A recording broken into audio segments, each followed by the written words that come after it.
Hey everyone and welcome back to a new video. We've had a few days to reflect on the announcements from AdeptCon and I'll say it again, I think this is one of the best reveal events I've seen. We got a new Primarch, a new 40k edition and model updates, more new Seraphim models for Age of Sigmar and a host of other stuff that ensured that practically anyone into Warhammer had something to be excited about. And yet I think the reveal of the new Dawnbringer Crusade models for Age of Sigmar was actually way bigger than it might have felt. In essence, I think these could also be the future Empire models for the Old World, and in this short video I want to explain why and suggest why we might continue to see hybrid models like these in the future. So with all that said, let's jump right in. If you're not already aware, Games Workshop have been reworking the Cities of Sigmar faction in Age of Sigmar, which includes humans, elves and dwarves as we kind of knew them in Warhammer Fantasy. Up until now, that faction has relied on the older, and I mean very old range from back when Warhammer Fantasy was around.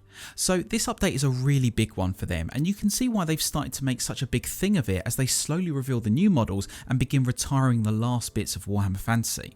At the same time, we know that Games Workshop is re-releasing Warhammer Fantasy in the form of Warhammer The Old World, and that is going to lead to the reproduction of almost all the factions we had all those years ago, including the Empire, Wood Elves, Bretonnia, Orcs, High Elves, Dark Elves and Kislev.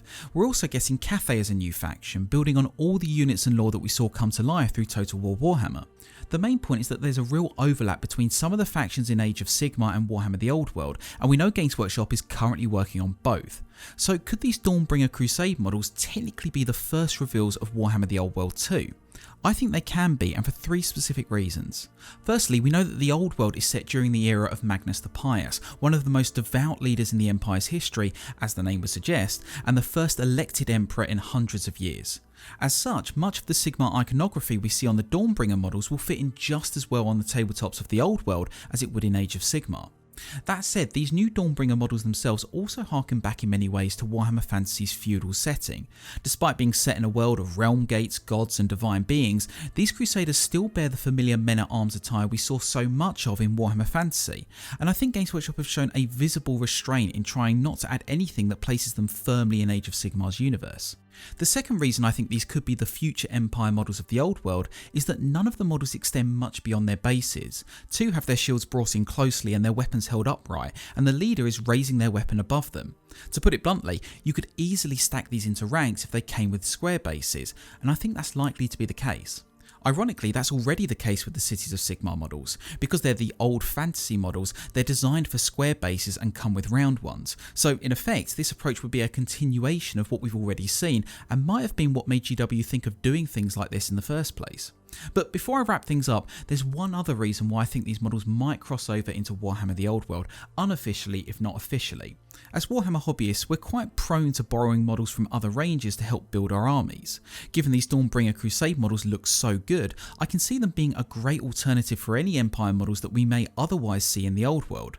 So it may be that even if I'm wrong about these models, many hobbyists, including myself, will use them to build up their Empire forces.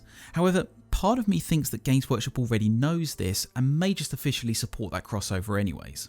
Of course, these are just three models, but given we're probably going to see a range of human, dwarf and elf models coming out with the Cities of Sigmar range, I think we'll have it confirmed either way pretty soon.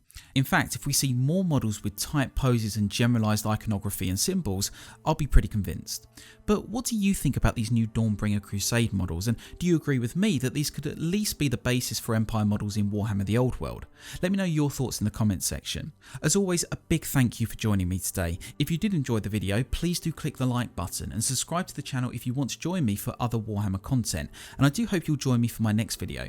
Until then, however, take care.